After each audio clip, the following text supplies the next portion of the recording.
Vainglory China Invitational. My name is Wolf. With me is Valdez. We're going into match 5. We've got 2 matches left, and the first one is going to be IDO versus ETW. Yeah, and we just saw that ETW was able to take a game off of DMG. So those guys are technically tied right now at 4 points and 4 points, and we don't really know who's going to get first place here. Yeah. You know, unless DMG loses a set to Guest at the end of the day, those guys are going to be tied. So we could have that potential tiebreaker. Or if IDO somehow comes out of nowhere and takes a game off of ETW, which I would not expect here, then things would get really interesting. Yeah. So, you know, as you're describing here are the standings on screen. Also, you can see who's playing in Group B tomorrow. We'll get to introduce you guys a whole new set of 4 new teams that we haven't seen yet. And our female player, Susu, will be playing tomorrow as well. I know a lot of other people are excited about that. Yeah. So, yeah, we got 2 matches left for regular matches, and then likely, it seems to be, based on what we have coming up for match 5 and match 6, probably a tiebreaker match as well. And I think that's going to be a best of 1. So we'll play 1 more game, and that'll decide who's going to get first place and who's going to get second place. And not exactly sure how that matters for the semifinals, but I guess we'll find out about that on Sunday. Yeah, that we will. And if it ends up being a tiebreaker between these 2 awesome teams, we get to see them rematch as well, which is going to be awesome, because it already just was really, really cool. So in just a minute here, we're going to take a look at these teams again, perhaps. We've already had both teams introduced. There's no new teams to be shown anymore. And, I mean, I got to, after ETW just did a number on DMG, I have to give them a huge edge over IDO. Yeah, I mean, I would say almost 100% 2-0 here. Would be interesting to see what IDO can pull out if they are going to have any other strategies. They showed a kind of strange strategy where they like separated every single team member and just tried to like outmaneuver the enemy team last time. Didn't quite work out as expected, but maybe they sat back after those 2 games and they watched a bit more and they're like, oh, okay, these are how the best teams are playing. Yeah. And they can kind of take from that and try to play similarly. Yeah, I think that's probably something that we will see. It's just all about making sure that their jungle doesn't get taken from them, because they got robbed in their previous matches so hard they basically just could never even farm their own jungle or their lane, and then suddenly you have this game where you look at the score in gold and they're 8,000, 10,000 gold behind because especially when they played against DMG. DMG made them look foolish actually in those 2 games. So yeah, I mean, again, anything is possible, but I have to say I was really impressed at ETW. And Guest as well, you know, playing decently well. So these next 2 matches are going to be obviously the deciding ones for whether or not we're going to have a tiebreaker. Here is our draft. Ban on Rona and a ban on Cruel. So we're seeing a lot of Cruel bans. I mean, do get double Arden once again. And actually we are going to have that dual Fortress Arden, Dual Fortress Arden composition there from IDO, so we'll see how that works out. Yeah, it was the first time we're seeing Fortress for them. We saw Fortress against them by DMG. I worry about Shall We again. This is going to be the first time we see him on Arden rather than Catherine or Rona. He was playing both of those and oftentimes got caught out of position. Obviously, with Fortress, it's a bit of a different story how roaming works. Obviously, you can move a little bit quicker throughout the jungle. I actually like Fortress. Worked out. I forget which team that was. Worked out once. I think it was against IDO. So yeah, it was DMG versus IDO. Okay. So, yeah, I mean, not a bad pickup, I suppose, here for IDO, wanting to try it themselves. Fortress always a pretty fun hero to pick. Of course, it is a wolf. And you are a wolf. Yeah. So you guys have some kind of bond like that. We both observe the law of the claw. we're very much alike in that regard. Is that so? I think I probably played more Fortress games than any other hero, just because I really think it's a really fun hero. My friend I used to duo with also, she was big into Fortress, so I have a lot of experience with him. Well, pretty even trade here so far. IDO taking a bit more damage, so they're going to have to go back. Unfortunately, Fortress staying way too long. At the same time, Jewel did go down to the Scarf, so off to a quick 2-0 lead here is ETW. Yeah, this could end up being a super quick one, just depending on how this game flows together here. You know, this is my first time commentating Vainglory, but the more I get the more I commentate, the more I get into it, you know, and the more I feel like, oh, this is really, you know, fun because I like watching it, I like playing it. I wasn't sure how I'd like commentating it just because I've never done it before, right? But this is really, really fun. I'm enjoying this so much. I love commentating this game. I love actually commentating leagues with unknown teams that are really good. Like in the birth of an esport, right? Which is what we're witnessing here, right? I mean, the game obviously has existed and has had a big invitational tournament, but this is the first time we're seeing the best teams in China. It's like the birth of a new region and a new game. Yeah. And there are really skilled players that people don't know about yet, and it's like, oh, these guys are really good. Yeah, new names come out that you have to learn about and stuff, new faces. It's very exciting. I love casting stuff like this as well. Yeah. Usually don't have people fly that much under the radar, as we're seeing here. Now, Koshka is actually stealing farm throughout this. IDO actually is basically... Shifeng, man. Yeah. Owning up the game by himself, I'm already a big fan. Xiaoli is taking a lot of damage here. Will it... They didn't even get the minion. But Xiaoli actually might die here. Definitely will die. Oh, Shifeng thought she had the kill, or he rather had the kill. It's the cast the curse, man. If you say it's going to happen, it's not going to happen. But there we go. It actually does happen because I said it wasn't going to happen. Well, Scarf comes in and starts cleaning up house, and they are going to take a double kill here. And now they can actually steal the rest of the jungle. So what we saw here was just simply Koshka roaming their opponent's jungle as they had vision of all three heroes, because IDO kept all three heroes in the lane, and there was vision of that. So they not only stole half the jungle, but they sweeped up to kind of collapse on them as they were coming down to protect their jungle. And it was just that kind of vision that gave them that advantage. And then once they got those kills, they were able to take the other half of the jungle. So really well played, and a 4-0 lead in kills, a 1,000 gold lead here at 340 for ETW. That's really cool. Getting a very slight lead here. As we expected, you know, ETW definitely the dominant team so far.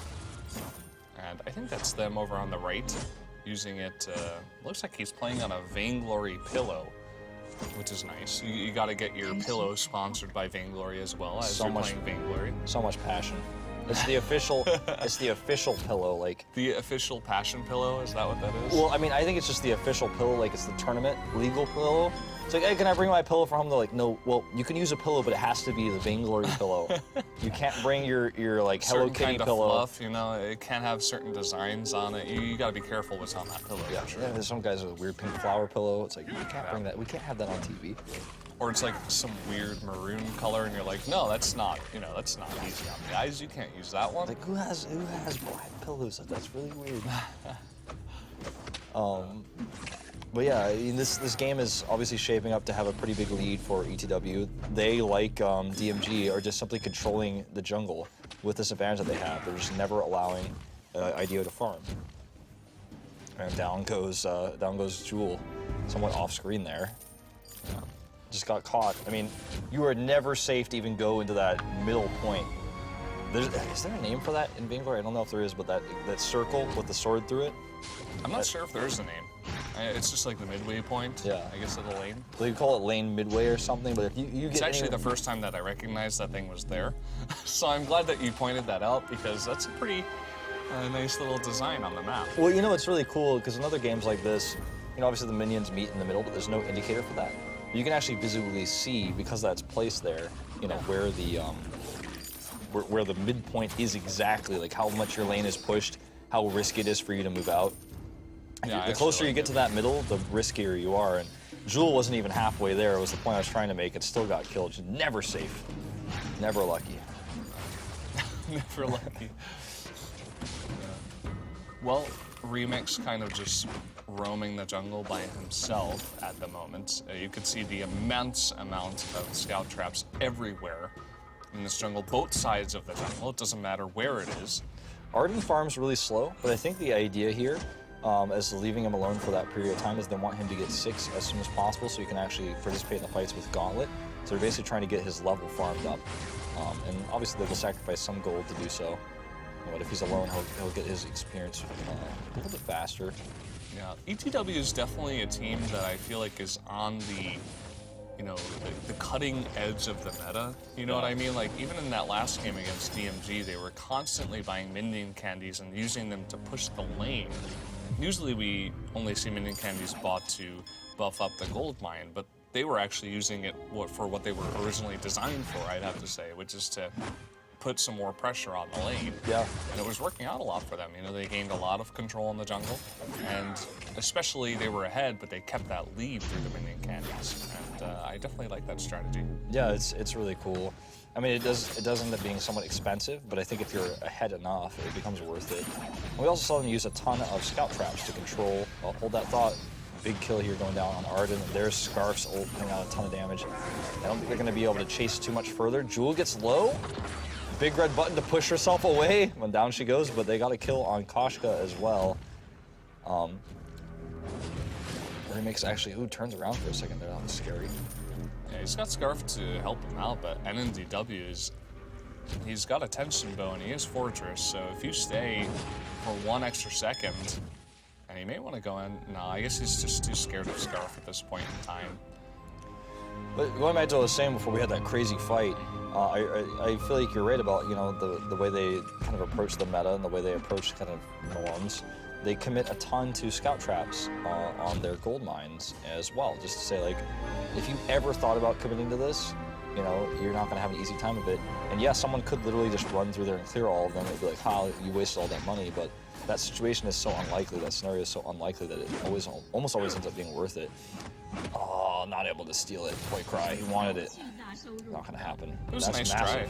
If he would have stolen that, even if he died, like, IDO is not too far behind in this game, but after all, getting that huge gold payout to ETW, they are going to push ahead for 4,000 gold ahead.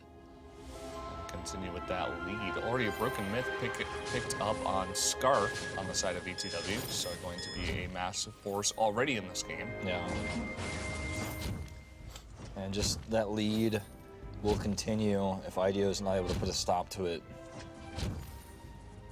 And see what their plans are. They're kind of roaming together, but not able to find the objectives because even their jungles was, you know, somewhat cleared before. Finally, those minions are starting to spawn. They can actually go and farm that a little bit. Yeah. Just some uncertainty here, obviously, as to what IDO should do next.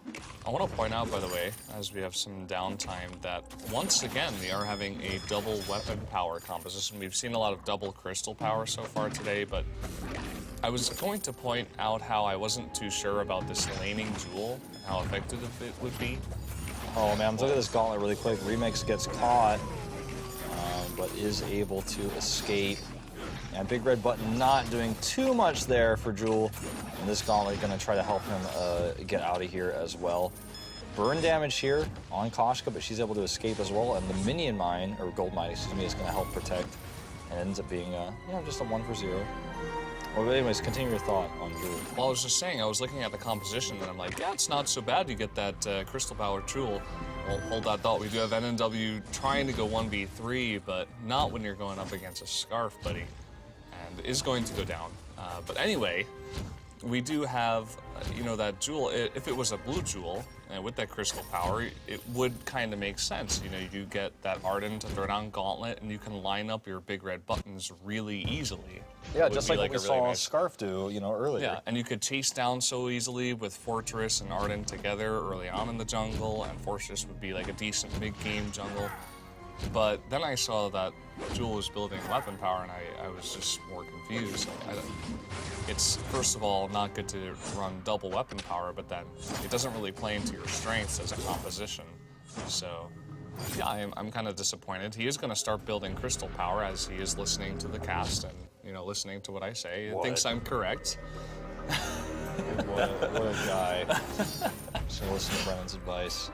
That's what I do when I play with you, UQ. I have to listen to everything you say. You're like, don't do that. I'm like, oh, I don't know anything. But yeah, I mean, it's strange. But, you know, it just hurts the diversity of the composition, like you were saying. But they are starting to build it now. We're going to have another fight here as we do see Koshka run into the thick of things and blast out a ton of damage, basically free of charge. Scarf's ult here doing very little, and we do see Koshka come in and lock down Poikrai. Down he goes. And we're going to see another kill here as well on Shall We. And, oh, does she fang it away? Yes. And that's an ace. Just barely. And that was a fight that took place half underneath the turret. I mean, these guys are just really taking IDO for a ride here, making it look very one-sided once again. Even though they were able to get the really nice stun immediately onto Scarf right after the Dragon's Breath got off, it just didn't matter. Yeah. It just really didn't matter. ETW is just too far ahead of this. Oh, this Gauntlet might get him another Jewel kill. Not quite. Jewel gets stunned midair. Big red button, a big red waist right there, and I mean, this fight just continues forever, and IDO is never going to be good. He's never going to get the good end of it. And as you guys can see here, they're so down in items. They have half the gold, less than half the gold of ETW, and Scarf does pick up that kill. Fortress will kill Koshka, an unlikely scenario that does end up occurring here. And whoa, gotta be careful. Poikrai is still a force to be reckoned with. But there you go, there's another ace. That should be able to push down another turret with this. Kraken is not even available yet. Obviously, we're still that early in the game to have 2 aces, but yeah, well, there you go. They should be able to take down this turret, especially with the ace buff on all those minions and the Scarf. We'll see how far they commit to this. Being pretty passive at that, not wanting to take too much of a chance, even though they are up 8,000 gold at this point in time and actually getting 900 more, so yeah. 9,000 gold. the extra payout. Yeah. And with 2 minutes to go, they're gonna get another decent gold payout as well if they can hold on to it before Kraken. Also talking about that Jewel, I think he went for the same build last time, so maybe this is just a Poikrai thing. Maybe this has gotten popular in China, I'm not exactly sure myself. But kind of like a hybrid Jewel where you get Sorrow Blade and you can do some pretty good Thunder Strikes. You're getting in their face a lot, but you've also got that backup big red button to do a lot of damage as well. Well, big out move out here. Remix Big red jumping move out. right in here. There's another Koshka stun. And Scarf's ult to back them up at the back here. The Gauntlet not effective. Shalwi looks to be the first to go down. Barely survives. Down he goes. And Poikrai now having to rocket away. And oh, look at this Gauntlet. No one is safe. No one is safe. And another ace here. This time 3-man. I think they can actually push down 2 of the crystal turrets. I don't think they can kill the Vein Crystal, but I think they can get 2 turrets here. Yeah. Well, let's see. The minions aren't here yet. They're definitely going to get 1 more. But let's see how far they commit. They may want to force a fight. All of them are at full health because they did get that ace. Yeah. Just trying to do as much damage as possible to Shalwi before the rest of the team spawns. Fortress ult going to come out here, do a bit more damage. Another Kosh Gold. Big red button connecting, but as you can see, it does very little damage. And boom, down goes Arden, and down goes Fortress. And that will be game at this point. 20 seconds to go. Minions continuing to push. Jewel still survives and is trying to hold on for her teammates to come out. It's their best bet at clearing these waves, but it just doesn't look like it's going to be enough. Even some desperate scout traps there, but with 3 alive and 3 to continue to push, they are going to kill Jewel and then turn on the Vein Crystal to take game 1 here with a 12,000 gold lead. And they're still fooling around trying to kill more and more members first. Scarf doing that damage. Scarfing them up right there. There you go. There you go. They got the gold mine as well with the Kraken. 23-2 final.